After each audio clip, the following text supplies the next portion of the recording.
యేసుక్రీస్తు ప్రభువారు తన శిష్యులను పిలిచి ఆయన చెబుతా వచ్చిన ఈ 3 అధ్యాయాలు దాదాపు మనందరికీ కంఠస్థమే. ఇక్కడ ఆయన ప్రార్థన గురించి మాట్లాడుతూ ఉంటున్నాడు. ప్రార్థన, ఆ తర్వాత ఉపవాసము, ఆ తర్వాత పరలోకంలో ధననిధి.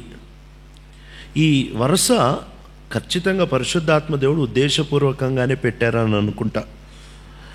ప్రార్థనకి, పెట్టుబడికి, లేక ప్రార్థనకి, పరలోకంలో ధననిధికి మధ్యలో వంతెనే ఉపవాసము అని రాస్తా వచ్చారు.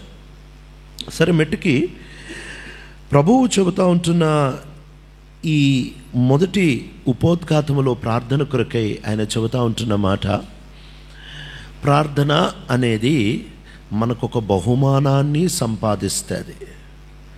ఎంత చక్కటి పురికొల్పుని ప్రభు మనకు అనుగ్రహిస్తూ ఉంటున్నారు అంటే, మనం ఆశాజీవులు అని ఆయనకి బాగా తెలుసు కనుక ఆయన ఖచ్చితంగా ఏ పని చెప్పినా దానికి ఏం దొరుకుతుందో మనకి చెప్తాడు.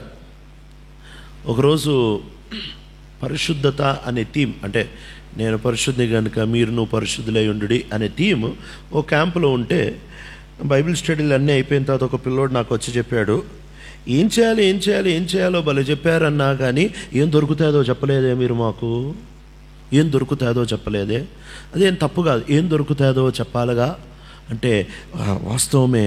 దేవుడు ఏం దొరుకుతుందో చెబుతూ ఉంటున్నాడు. ఆయన అంటున్నాడు, పరలోకమందు మీ ఫలము అధికమగును. ప్రార్థన ఇక్కడతో నీకు ప్రార్థనకి జవాబు దొరికితే దాని ఫలం ఇక్కడతో అయిపోలేదు. పరలోకమందు మీకు ఫలము ఖచ్చితంగా దొరుకుతుంది. You will receive. ఇది ఆ మాట చదువుదాము. 6వ వచనం చదువుతారా? మత్తయి సువార్త 6:6. ప్రార్థన చేయనప్పుడు గదిలోనికి వెళ్ళి తలుపు వేసి రహస్యమందున మీ తండ్రికి ప్రార్థన చేయము. అప్పుడు రహస్యమందు చూచు మీ తండ్రి మీకు ప్రతిఫలం ఇచ్చును. ఈ ప్రతిఫలం గురించి మాట్లాడుతూ ఆ కిందకు వచ్చేటప్పటికి మీరు ఇక్కడ కాదు సంపాదించుకోవాల్సింది, ఇక్కడ కాదు కూడబెట్టుకోవాల్సింది, మీరు అక్కడ కూడబెట్టుకోవాలి. ఎలా కూడబెట్టుకోవాలో పైన చెప్తా ఉంటున్నాడు.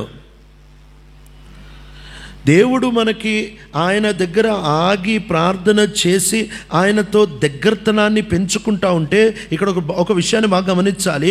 మనం ప్రార్థన చేస్తూ ఉంటున్నప్పుడు అక్కడ కేవలం ప్రార్థనకి జవాబు దొరకడం మాత్రమే కాకుండా నీకు తెలియకుండానే ప్రార్థనలో దేవునికి దగ్గర అవుతున్నావు.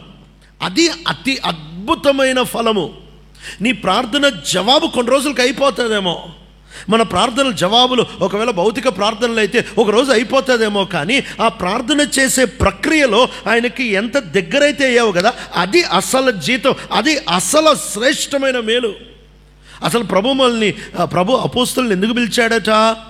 మార్క్స్ వార్త 3వ అధ్యాయము 13వ వచనము. మార్క్స్ వార్త 3వ అధ్యాయం 13వ వచనం చదువుతారా?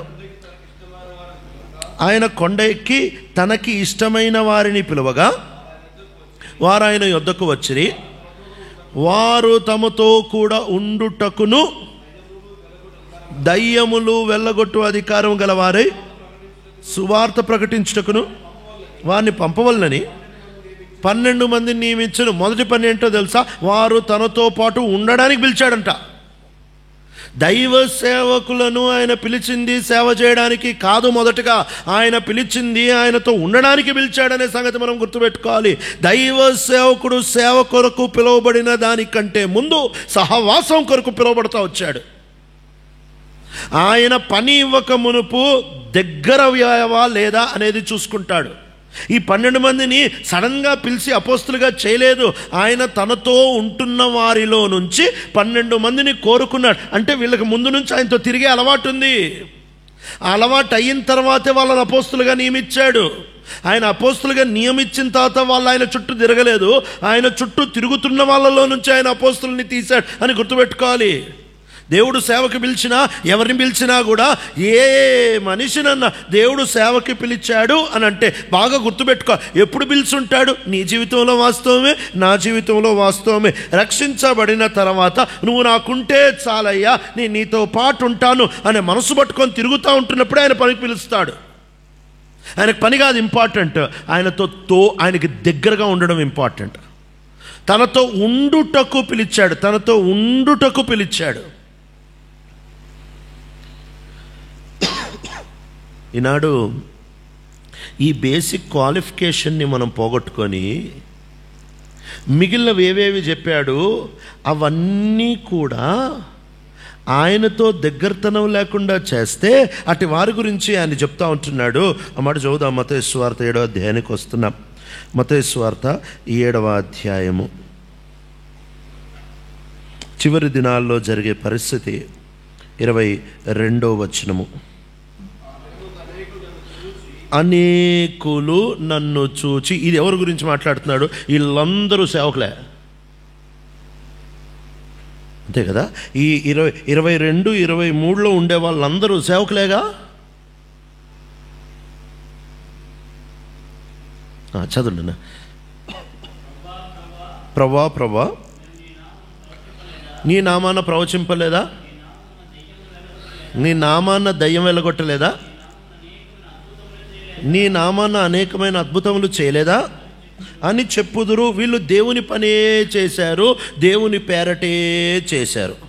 వీళ్ళు చేసింది అబద్ధం అయితే ఆయన అబద్ధాలు ఎందుకు చెప్తున్నారు అని అనాల్సింది. కానీ వాళ్ళు అబద్ధాలు చెప్పట్లేదు, వాళ్ళు నిజమే చెప్తున్నారు.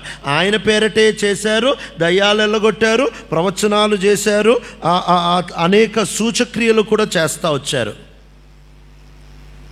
వీళ్ళన్నది జరిగింది, వీళ్ళు ఏదైతే చెప్పారో జరిగింది.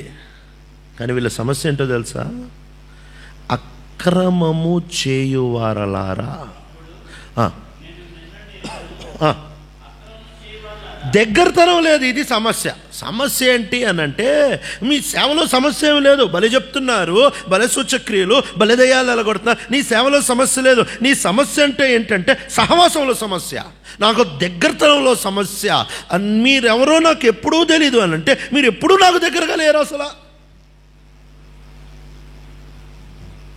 యెహోషువ ఈ మాట ఆయన భాషలో చెబుతాడు. వద్దాము ఆ మాట. యెహోషువ గ్రంథము 9వ అధ్యాయము గిబియోనీలతో అంటున్న మాట 22, 23 వచనాలు. యెహోషువ గ్రంథం 9వ అధ్యాయం 22, 23 వచనాలు. ఇట్లా మీరు మా మధ్యలో నివసించువారై ఉండి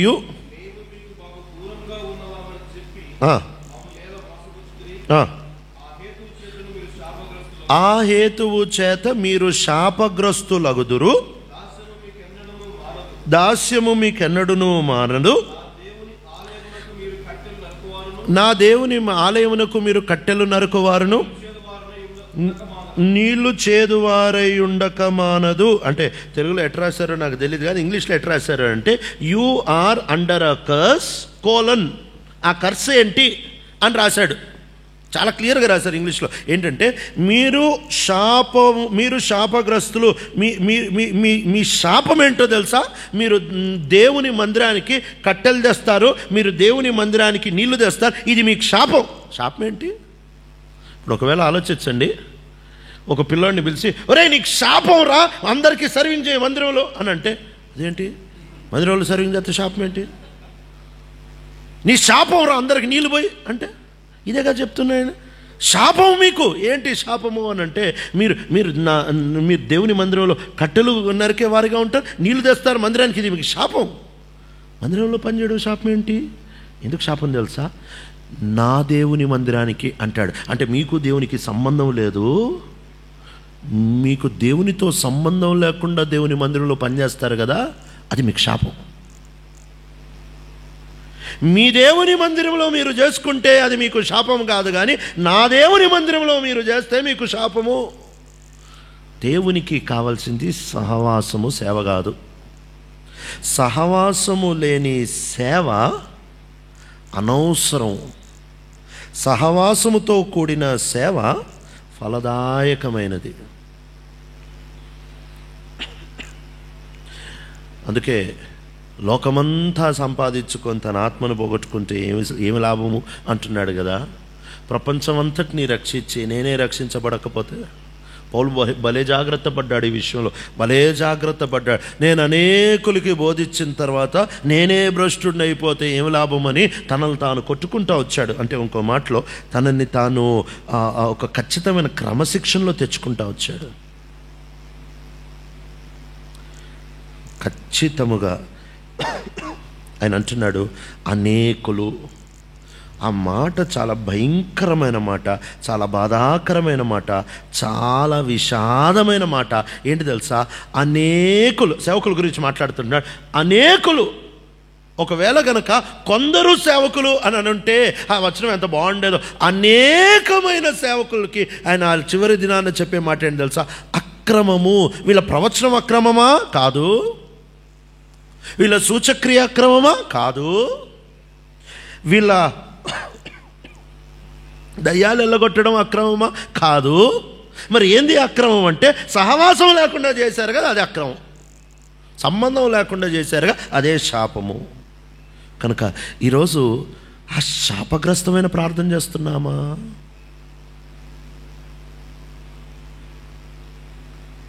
ఎప్పుడైతే యూదా ఇస్కరేతు, ఉదయకాలం విన్నాగా ఫ్యామిలీ ప్రేయర్లో, యూదా ఇస్కరేతు తనతో ఉండడం మానేశాడో మిగిలిన ఆటోమేటిక్గా పోగొట్టుకున్నాడు.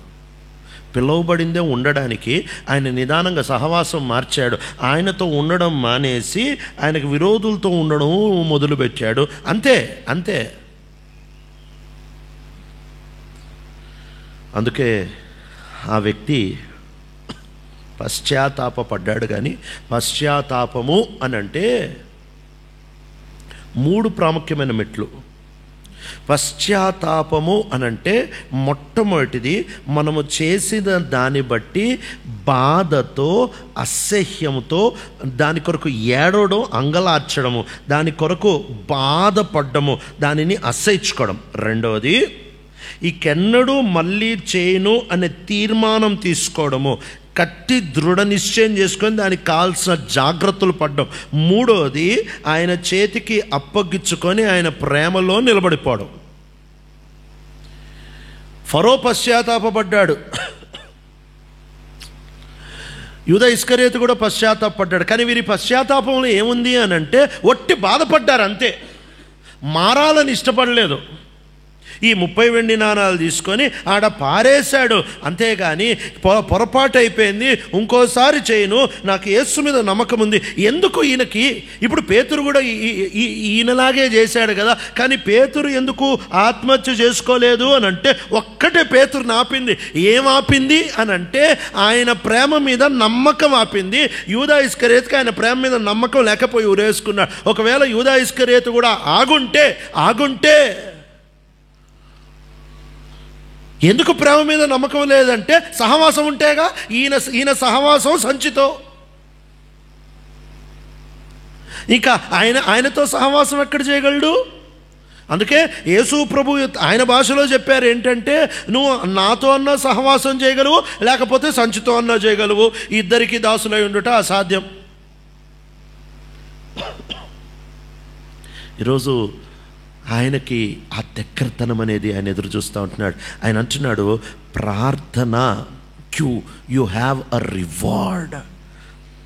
ఫలము అని తెలుగు బైబిల్లో ఉంటే ఇంగ్లీష్లో నీ పరలోకపు తండ్రి నీకు బహుమానం ఇస్తాడట. ఎప్పుడు బహుమానం ఇస్తాడు? 3 అంతల ప్రార్థన గురించి చెబుతూ ఉంటున్నాడు. మొదటిది మత్తయి సువార్త 6వ అధ్యాయానికి వస్తున్నాం. మత్తయి సువార్త 6వ అధ్యాయము 6వ వచనము చదువుతారా? ప్రార్థన చేయనప్పుడు గదిలోనికి వెళ్ళి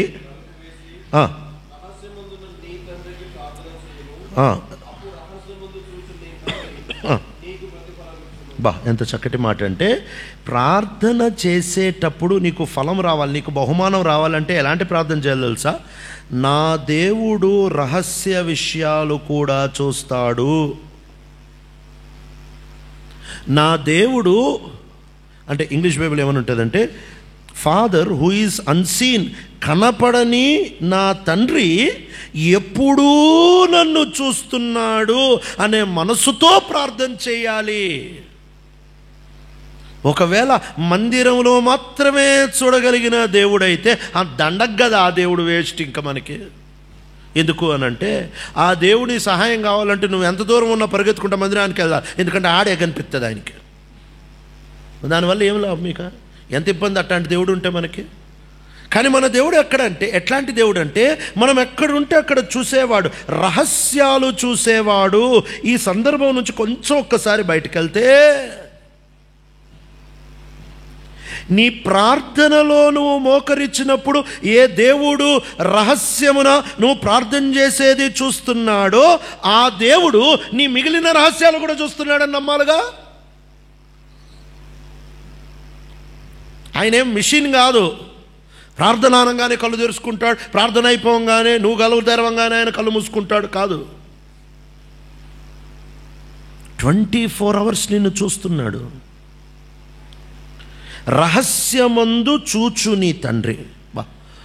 ఇది ప్రార్థన యొక్క వెన్నెముక. ఏంటంటే నిత్యము ఆయన నన్ను చూస్తున్నాడు, నిత్యము ఆయన నాతో ఉన్నాడు, నిత్యము ఆయన నాతోనే ఉన్నాడు, ఆయన నా పక్కన నన్ను చూస్తున్నాడండి. He is seeing me, he is watching మీ.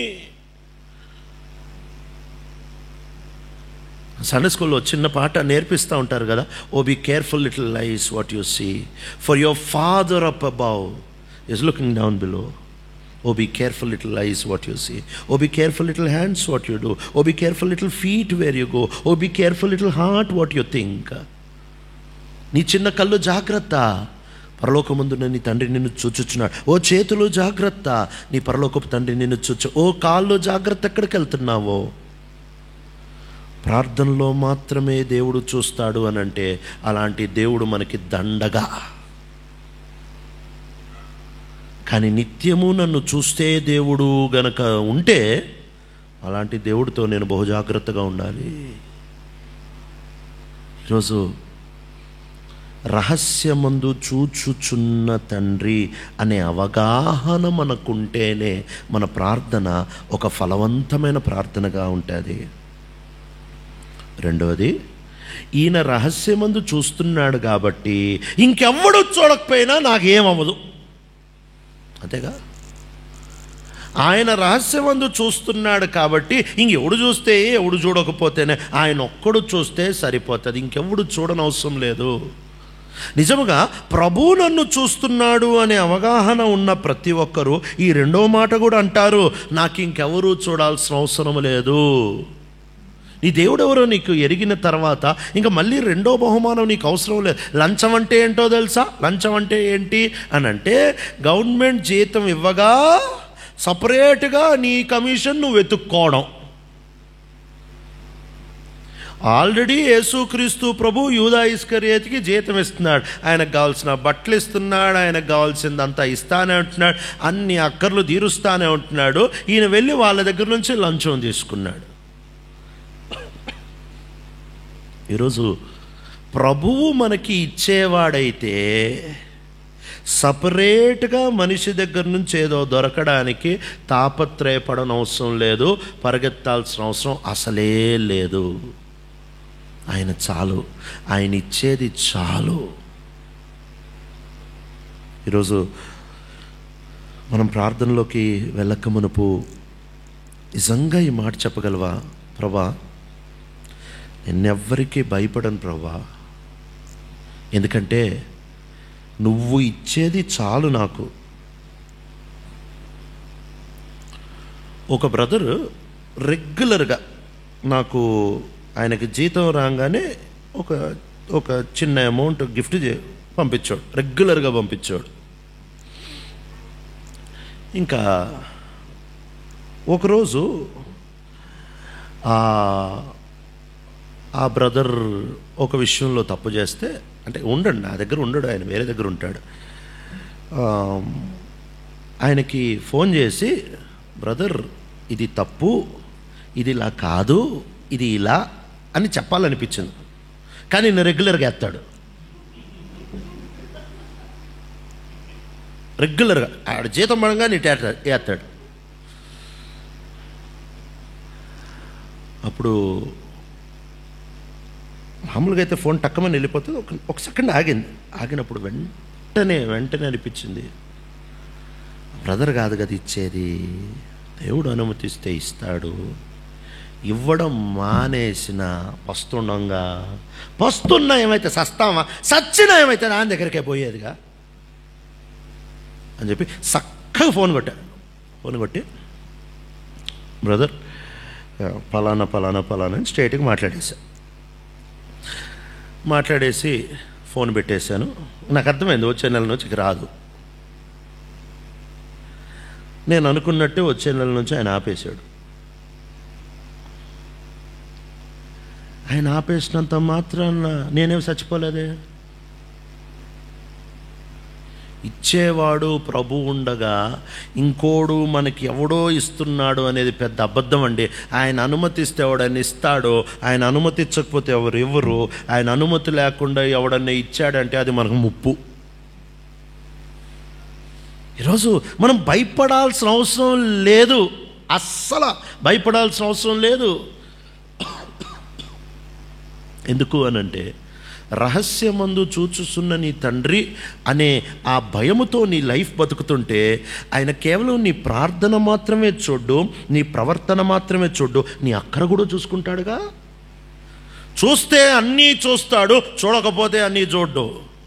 కానీ మన దేవుడు అన్నీ చూసే దేవుడు. ఉట్టి ప్రార్థన చూసి ఆపేసే దేవుడు కాదు, ప్రార్థన ప్లస్ ప్రవర్తన చూసే దేవుడు. ఒట్టి ప్రవర్తన చూసి ఆపేసే దేవుడు కాదు, ప్రార్థన ప్లస్ ప్రవర్తన ప్లస్ అక్కర కూడా చూసుకునే దేవుడు. టోటల్గా ఆయన మనకి సరిపోతాడండి. రక్షణ అంటే ఏంటి తెలుసా? రక్షణ అనంటే యేసు దగ్గరికి వచ్చి ఒట్టి పాపక్షమాపణ ఏరియాలో ఆయన దగ్గరికి వచ్చి వెళ్ళిపోవడం కాదు. అందుకని అపోస్తలుడైన పేతురు సువార్త చెప్పేటప్పుడు ఒక విషయాన్ని చాలా ముక్కుసూటిగా చెప్పాడు. ఆ మనిషికి ఏడు నుంచి ధైర్యము వస్తున్నాము. అపోస్తల కార్యాలు 2వ అధ్యాయానికి. అపోస్తల కార్యాలు 2వ అధ్యాయము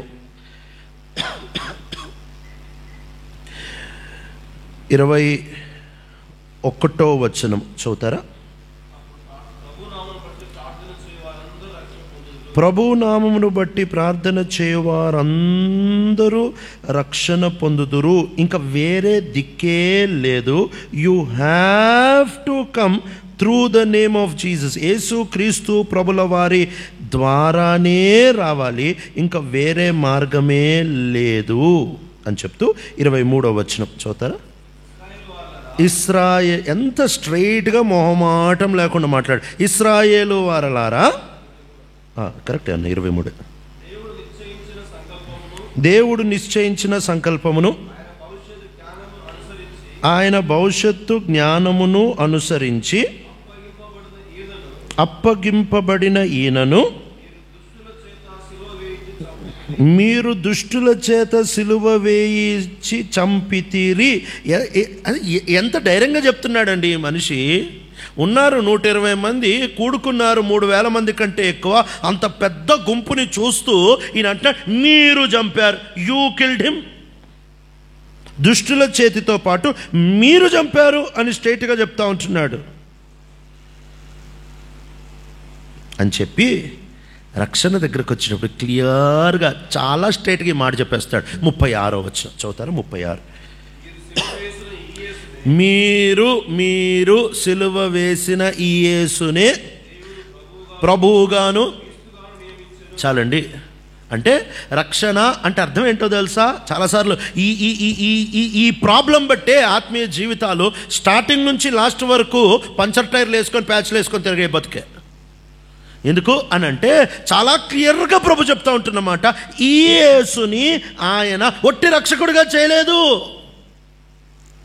ఈ యేసుని ఒట్టి రక్షకుడిగా చేయలేదు. He cannot become only saviour. ఈ యేసునే ఆయన ప్రభువుగాను, lord and saviour Jesus Christ. రక్షణ అని అంటే ఆ రోజు ఏం జరుగుతుంది తెలుసా? ఒట్టి వచ్చి ఏదో కార్ వాషింగ్ సెంటర్ లాగా పైపైన కడిగేయండి సార్, నేను మీకు డబ్బులు ఇచ్చేసి వెళ్ళిపోతాను, అట్లా ఏసఐ దగ్గరికి వచ్చి పాపాలు కడిగే పరలోకంలో సీట్ రిజర్వేషన్ చేసి మళ్ళీ నువ్వు వచ్చినప్పుడు నేను కలుస్తా అనుకునేది రక్షణ కాదు. రక్షణ అంటే ఏంటి? రక్షణ అని అంటే ఆయన నిన్ను కడగక మునుపు నిన్ను కొనేశాడు. ఆయన నా ప్రభువు, ఆయన ఈ రోజు నుంచి నా ఓనర్ అండి, ఆయనే నా ఓనర్ అండి, నేను ఆయన ఓన్నండి. ఈ మాట చెప్పడమే ఇది చాలా కీలకమైన విషయం. చాలాసార్లు మనం ఉట్టి రక్షకుడిగానే చూస్తావు, కానీ రక్షకుడు ప్రభువు రెండు కలిసి వస్తాయి. He cannot save who is not under his lordship, who does not want to come under his lordship. ఆయన ప్రభుత్వం కింద రానోని పాపాలు ఆయన ఎందుకు క్షమిస్తాడు? ఆయన నీ పాపాలు క్షమించే మళ్ళీ వెళ్ళి ఇంకోడు ప్రభుత్వంలో బతకడానికా? ఆయన ప్రభుత్వం కిందకి వచ్చేయాలి.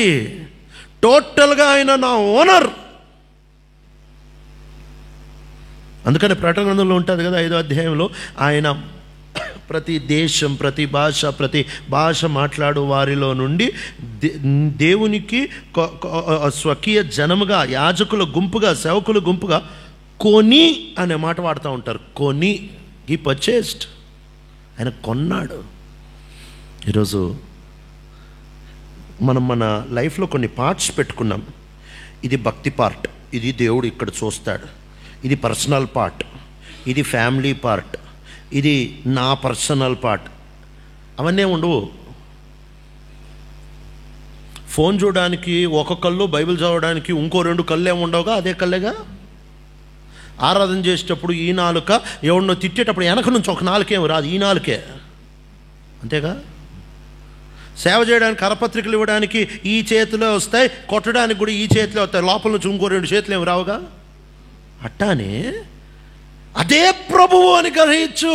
ఏ ప్రభువు అయితే నీ లైఫ్ చూస్తున్నాడో అదే ప్రభు నీ సేవ చూస్తాడు, అదే ప్రభు నీ రహస్య జీవితాన్ని కూడా చూస్తాడు. నువ్వు నీ రహస్య జీవితంలో ఉండేటప్పుడు ఈ నమ్మకం ఏంటంటే, రహస్యమందు చూచుచున్న నా తండ్రి. నీ ప్రార్థన చూస్తున్నాడు రహస్యంగా, నువ్వు ఫోన్లో ఏం చూస్తున్నావు అది చూడ్డంటారా? నువ్వు ఫోన్ ముట్టుకునేటప్పుడు రహస్యమందు చూచుచున్న నా తండ్రి అనే ఆ మనస్సు లేకపోతే, ఎవరూ చూడనప్పుడు రహస్యమందు చూచుచున్న నా తండ్రి అనే భయం లేకపోతే, ప్రార్థన ఆయన చూస్తున్నాడు అనుకునేది పెద్ద అపోహ మాత్రమే. మరలా ఇదే విషయాలు గుర్తు చేస్తున్నాం. ఎందుకు? అవసరమైన విషయం ఇదే. Life and service are not separate in Christianity, they go together. Life is service and service is life. క్రైస్తవత్వంలో సేవ, జీవితము 2 వేరు కాదు. అందుకే మనం ఆ పదాన్ని కూడా అట్లానే వాడతాం, సేవా జీవితము అంటాం. వాస్తవం సేవే జీవితం, జీవితమే సేవ. రెండింటిని వేరు చేస్తే అది జీవితము కాదు, సేవ కాదు. ఈరోజు ప్రభు దగ్గరికి వచ్చి మనం ఆయనతో సంబంధం పెట్టుకొని ఆయన దగ్గరికి ఎప్పుడైతే వస్తూ ఉంటున్నామో ప్రభుని అడుగుతామా, ప్రభా నా లైఫ్లో చాలాసార్లు ఈ రెండింటిని సపరేట్ చేసేసాను ప్రభా. రహస్యమందు చూచుచున్న నా తండ్రి, నా మొత్తం రహస్య జీవితాన్ని చూసేటట్టు దేవుడు చూస్తున్నాడు, నా మొత్తం రహస్య జీవితం అనే భయంతో నేను ఎప్పుడైతే బ్రతుకుతానో నా ప్రార్థన దేవుడు చూస్తున్నాడు అని ధైర్యంగా చెప్పగలను. ఒకవేళ విచ్చలవిడిగా ఇష్టానుసారంగా బయట ఒకటి లోపల ఒకటి ఇష్టం వచ్చింది చూసుకుంటా, మాట్లాడుకుంటా, నచ్చినట్టు బతికేస్తూ, నచ్చిన మెసేజ్లు, చాటింగ్లు, నచ్చిన వాళ్ళతో పిచ్చి చాటింగ్లు చేసుకుంటూ, మొన్న ఒక విషయం విని చాలా బాధపడ్డాను. మొన్నంటే బహుశా ఒక 4-5 సంవత్సరాలు అయిపోయి ఉంటుందేమో. ఓ దైవ సేవకుడట, వాళ్ళ మందిరంలో ఆదివారము 1 గంట ఇస్తారు ఆరాధనకి. ఆయన ఒక ఆదివారం లేచి 1 గంట ఆరాధన చేస్తుంటే ఎవరికి తృప్తి కలగట్లేదు కాబట్టి ఈ రోజు నుంచి 45 నిమిషాలు ఆరాధన చేద్దాము, ఆరాధనకి 45 నిమిషాలు ఈ ఆదివారం నుంచి అన్నాడట. సంఘమంతా అనుకున్నారట, మా సేవకుడు ఎంత ఆత్మీయుడు, ఆరాధనకి ఎంత ప్రాధాన్యత ఇస్తున్నాడని. ఆయన 45 నిమిషాలు ఎందుకు ఇచ్చాడో తెలుసా? అందరు ఆరాధన మొదలు పెట్టంగానే ఆయన జబర్దస్త్ ప్రోగ్రాం బ్లూటూత్ స్పీకర్లు వేసుకొని మొదలు పెట్టుకుంటాడంట. 1 గంటలో ఒక ఎపిసోడ్ అయిపోవట్లేదట, అందుకనే 45 మినిట్స్ ఆరాధన పెంచాడట. ఎందుకనంటే 45 మినిట్స్లో ఈయన మొత్తం ఎపిసోడ్ చూసేయడానికి. జబర్దస్త్ ప్రోగ్రాం పుల్పిట్ మీద బ్లూటూత్ వేసుకొని చూసుకోవడానికి ఆయన 45 నిమిషాలు ఆరాధన పెంచాడు. అప్పుడు ఒక ఆయన వచ్చి నన్ను ఏమన్నాడు తెలుసా? ఎంత దౌర్భాగ్యం అంటే బ్రదర్, పుల్పిట్ మీద చూశాడు అని అంటే నేను భుజం మీద చేసన్నా, దౌర్భాగ్యం పుల్పిట్ మీద కాదు బ్రదర్, ఇంట్లో చూసిన దౌర్భాగ్యమే. మనకు పెచ్చది. ఆదివారం చేశాడు, ఆదివారం చేస్తే, సోమవారం చేస్తే, పుల్పిట్ మీద చేశాడు, పుల్పిట్ మీద చేస్తే, ఇంట్లో చేస్తే. ఇక్కడ దౌర్భాగ్యం పుల్పిట్ కాదు, ఇక్కడ దౌర్భాగ్యం మందిరంలో చేశాడు కాదు, ఇక్కడ దౌర్భాగ్యం ఆదివారం చేశాడు కాదు, ఇక్కడ దౌర్భాగ్యం చేశాడు. మనం ఈ గీతలు మానేద్దాం. అక్కడ చేసినందుకు ఘోరం, ఇక్కడ చేయడం ఘోరం అయినప్పుడు ఎక్కడ చేస్తే ఏముంది?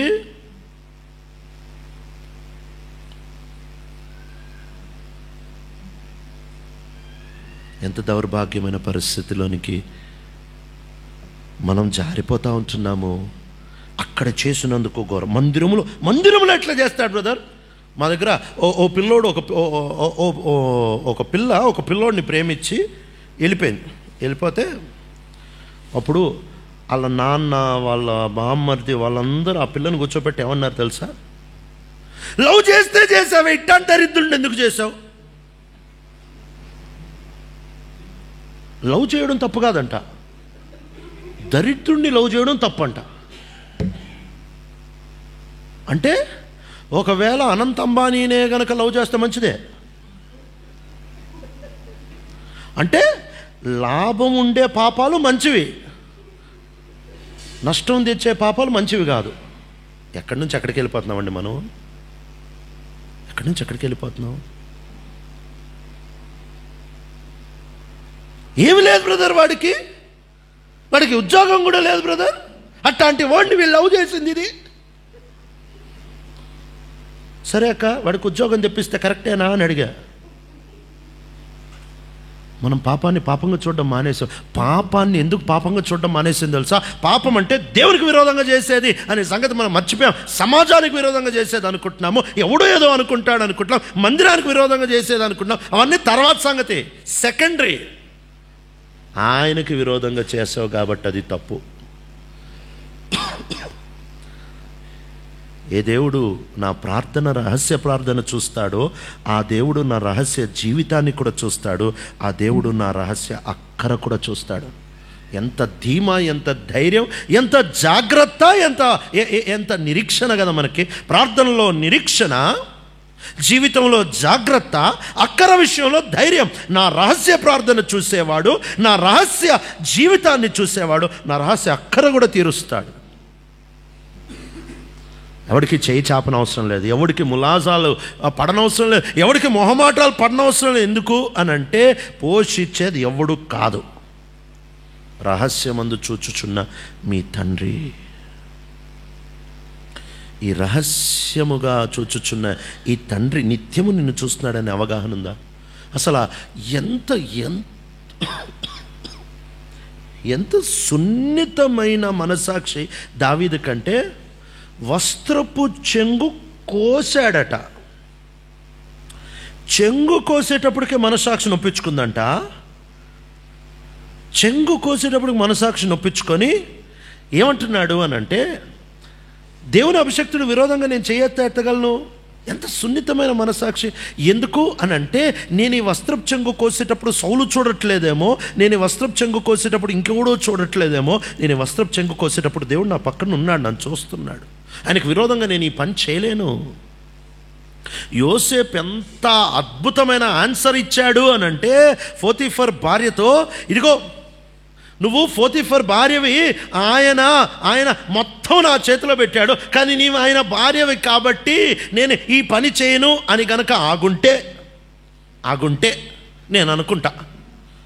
పోతీఫర్ భార్య పోయి పోతీఫర్తో, ఏమండి ఒక మాట అడుగుతాను, ఏమనొద్దండి ప్లీజ్ అండి, మీ జీవితాంతం మీకు ఏం చేయమన్నా చేస్తారు. ఏంటి అంటే, ఒక విషయం కాదనకూడదంటే నేనే మాట ఇస్తేనే చెబుతాను. ఏంటి అంటే, మీరు కొంచెం యోసేపుతో మాట్లాడి నా దగ్గర పంపిస్తారా అని అనుంటే,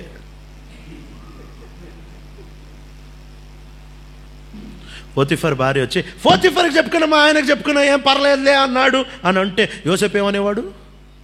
అందుకే యోసేపు పోతీఫర్కి కాదు అంది, దేవునికి విరోధంగా ఇట్టి ఘోరమైన దుష్కార్యం ఎట్లా చేయగలను? పోతీఫర్ చేసుకోమన్నా చేయను, ఎందుకంటే నేను చేసే దేవునికి విరోధమైంది. ఆయన స్టాండర్డ్ అంతా. యోసేపు ఒకటి గమనించాడు, నా రహస్య నిందలు, నా రహస్య శ్రమలను ఏ దేవుడైతే చూస్తున్నాడో, నా రహస్య పరిశుద్ధతను కూడా అదే దేవుడు చూస్తున్నాడు. నన్ను పైకెత్తే దేవుడే నా రహస్య జీవితాన్ని పరీక్షిస్తాడు. ఈ రెండూ కలిసి వెళ్తాయి. ఇనుము, అందుకే కీర్తనాకాడు రాస్తూ ఉంటాడు, ఇనుము ఆయన ప్రాణమును బాధించను, యెహోవా వాక్యము ఆయన పరిశోధించు వరకు ఆయన చెరసాల్లో ఉంటా వచ్చాడు.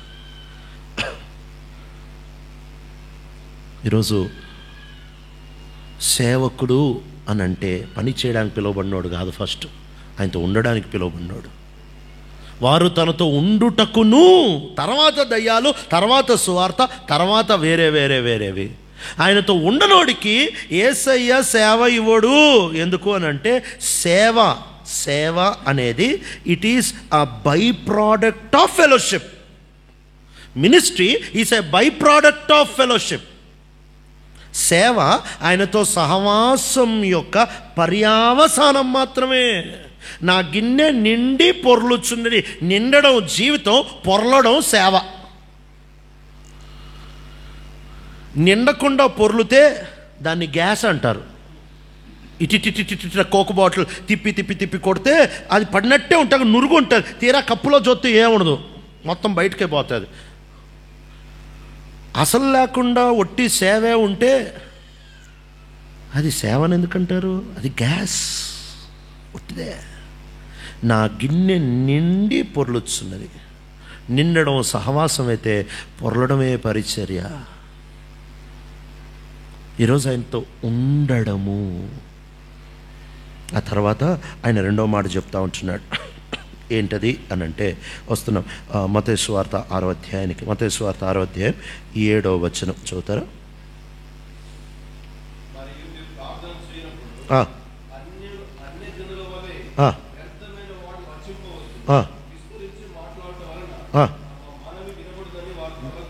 చాలండి. ఇక్కడ అన్యులు చేసే ప్రార్థనలో లాజిక్ ఏంటో గమనించండి. వాళ్ళకుంటున్న సంబంధం దేవునితో ఏంటంటే, వారి నోటి మాటకి ఆయన చెవిడి వినికిడికి సంబంధం ఉందంతే, గుండె సంబంధం లేదు. అందుకని అంటున్నాడు, ఊరికే బడబడ మాట్లాడితే ఆయన ఏదో వినేస్తాడని అనుకోవద్దు. బయలు ప్రవక్తలు ఇదే చేశారు. వాళ్ళకి ఆయన ఆ కేకలేస్తుంటే వినట్లేదని ఇక ఒళ్ళంతా కోసుకున్నా ఆయన వినలేదు. నోటి మాట చెవి వినికిడి కాదు దేవునితో సంబంధము, హృదయంతో సంబంధం. అందుకని ఆ పదజాలను వాడుతూ ఉంటున్నాడు, తండ్రి తండ్రి తండ్రి తండ్రి. ఈ భాగం అంతట్లో కూడా ఆయన పరలోకపు తండ్రి అనే 5వ వచనం నుంచి 15వ వచనం వరకు ఫాదర్ అనే మాట్లాడుతూ ఉంటున్నాడు. సంబంధమే ప్రార్థన యొక్క చాలా కీలకమైన విషయం. The power of prayer is not in prayer, the power of prayer is in relationship. ప్రార్థన యొక్క బలం ప్రార్థనలో కాదు, ప్రార్థన యొక్క బలం సంబంధముతో ప్రార్థనలో. యేసు ప్రభువారికి మన లైఫ్కి తేడా ఏంటో తెలుసా? 9 బిలియన్ల మంది ఉన్నారు ప్రపంచంలో. వీళ్ళందరి లైఫ్లు వేరు, యేసు ప్రభు లైఫ్ వేరు. ఏంటయ్యా యేసు ప్రభు లైఫ్ పెద్ద స్పెషల్ ఏంటి అని అంటే, యేసు ప్రభు మనకంటే తక్కువ చదువుకున్నాడు. అంటే భౌతిక జీవితం సంగతి మాట్లాడుతున్నా, ఆయన మనకంటే తక్కువ చదువుకున్నాడు. అందుకనే వాళ్ళు ఆశ్చర్యపోతా వచ్చారు, ఏందబ్బా ఈయనకి ఇంత జ్ఞానం ఏడ నుంచి వచ్చింది అని అంటే, ఆయనకి ధర్మశాస్త్రం చదవడం వచ్చు. ఎందుకంటే అప్పటికి ఇస్రాయెల్లో 100% లిటరసీ. చాలాసార్లు మనం అపోస్తుల కార్యంలో పేతురు యోహాన్ల గురించి చదివి వాళ్ళు పామరులు అని అంటాం కదా. పామరులు అంటే ఏం పామరులు? చదువు రాదు అని పామరులు కాదు. అది ఏం పామరులు అని అంటే రబ్బానికల్ టీచింగ్, అంటే ఒక రబ్బోనీలాగా ఒక బోధకుడిలాగా బోధించే ఆ ట్రైనింగ్ లేదు. అంతేగాని ఇస్రాయెల్లో 100% లిటరసీ రేట్ ఉంటుంది. ఎందుకు అని అంటే చిన్నప్పటి నుంచి వాళ్ళు సమాజ మందిరానికి వెళ్ళి ధర్మశాస్త్రము చదవడం, ధర్మశాస్త్రం వల్లించడం, ధర్మశాస్త్రం వినడం వాళ్ళకి అందరికీ వస్తుంది. చదువు లేనోడు ఇస్రాయెల్లో ఉండడు, వాడు హ్యాండిక్యాప్డ్ అయితే తప్ప. ఎందుకంటే హ్యాండిక్యాప్డ్ వాళ్ళు లోపలికి వెళ్ళరు, వినరు, చదవరు, అడుక్కోవడంలో వాళ్ళ ఫీల్డ్ ఉంటుంది కాబట్టి తప్ప. సో యేసుక్రీస్తు ప్రభువారి కంటే మనకు ఎక్కువ చదువు ఉంది. యేసయ్య కంటే మనకు సౌకర్యం ఎక్కువ ఉంది. యేసు ప్రభు కంటే మనకి ఈ భౌతిక భాషలో చెప్పాలని అన్నీ ఎక్కువ ఉన్నాయి. తల దాచుకునే, తల వాల్చుకునే స్థలము ఆయనకి లేదు. మనకి 10 మంది తల దాల్చుకునే స్థలాలు ఉన్నాయి. అన్ని విషయాలు, ఒక్క విషయం చెప్పండి, యేసు కంటే యేసు భౌతిక జీవితం కంటే నేను తక్కువ, ఒక్క విషయం కూడా మీకు దొరకదు తెలుసా? ఆయన బట్టల కంటే మన బట్టలు బెటర్, ఆయన చెప్పుల కంటే మన చెప్పులు బెటర్, ఆయన ఇంటి కంటే మన ఇల్లు బెటర్, ఆయన అమ్మ నాన్న కంటే మన అమ్మ నాన్న బెటర్. వాళ్ళ అమ్మ నాన్న ఎంత పేదవాళ్ళు తెలుసా? ఆయన పుట్టినప్పుడు 40 దినాన్న ఆయన మందిరానికి తీసుకొని వచ్చినప్పుడు ఓ ఏడాడి గొర్రె పిల్ల తీసుకొని రావడానికి కూడా వాళ్ళ అమ్మ నాన్న దగ్గర డబ్బులు లేవట, అంత పేదవాళ్ళు. చాలాసార్లు మనం యేసుప్రభు అంటే కార్పెంటర్ షాప్, పెద్ద వేర్ హౌస్ ఉండేదేమో, అరే గంధపు చెప్ప డైనింగ్ టేబుల్ ఒకటి తయారు చేస్తావా అని అంటే, ఒక డైనింగ్ టేబుల్ ఆర్డర్ రాసుకోండి బుధవారం. అట్లాంటి షాప్ ఏం లేదు ఆయన దగ్గర. అదో చిన్న పల్లె. నజరేత్ అంటే మురికివాడ. The slum and scum of Israel is నాజరత్.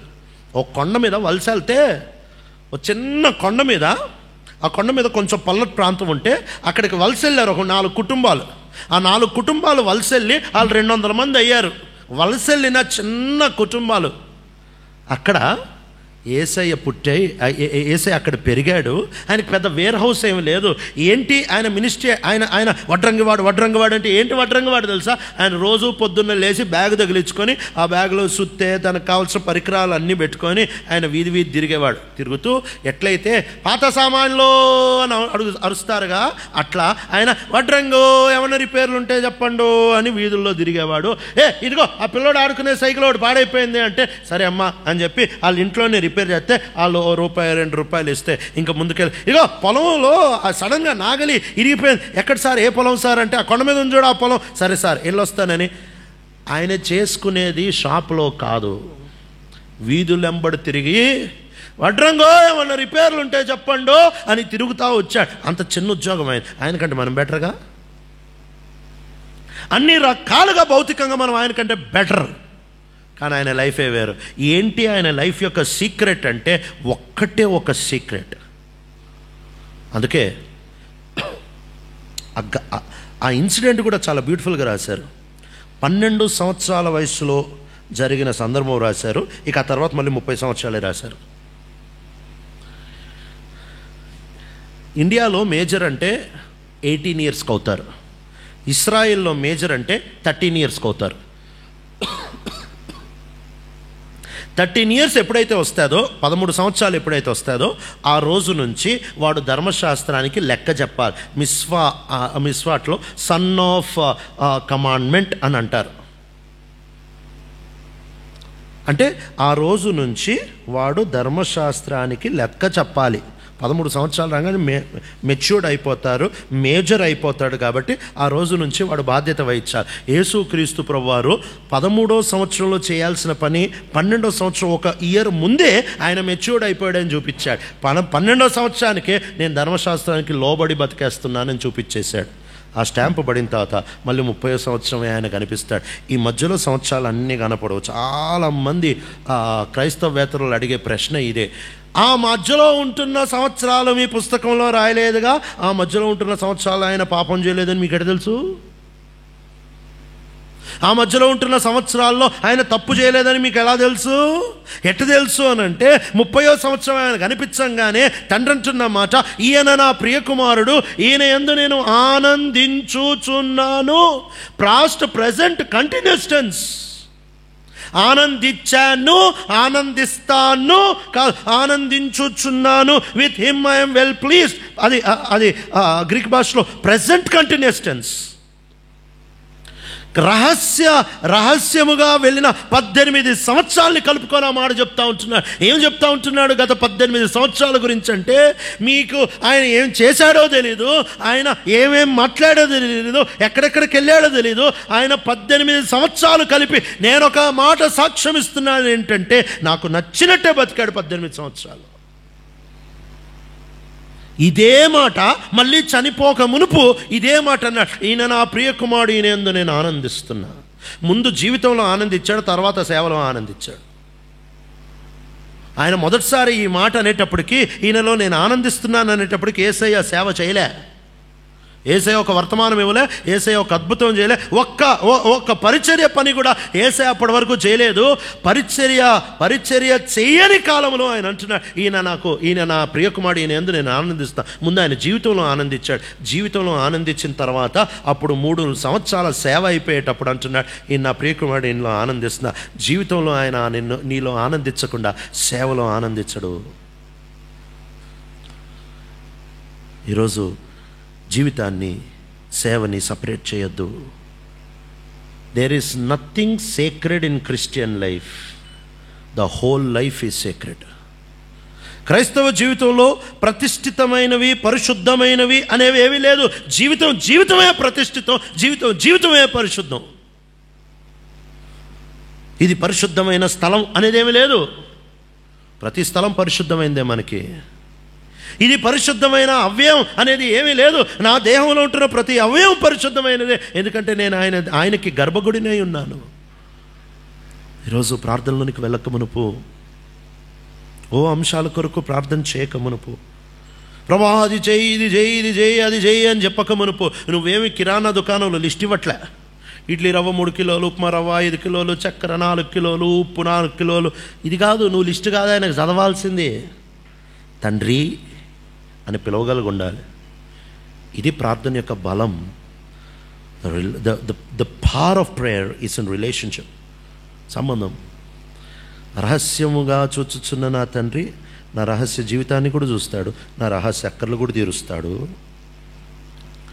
నాకు నోటికి చెవి సంబంధం కాదు, గుండెకి గుండె సంబంధము. ఆయన నన్ను పట్టించుకుంటాడని నాకు తెలుసు. ఇప్పుడు చెప్తున్నాడు ఏం ప్రార్థన చేయాలో. 9వ వచనంలో, this then is how you should pray. 9వ వచనం చదువుతారా? కాబట్టి మీరు ఇలాగు ప్రార్థన చేయుడి, నీ నామం పరిశుద్ధపరచబడునుగాక, నీ రాజ్యం వచ్చుగాక,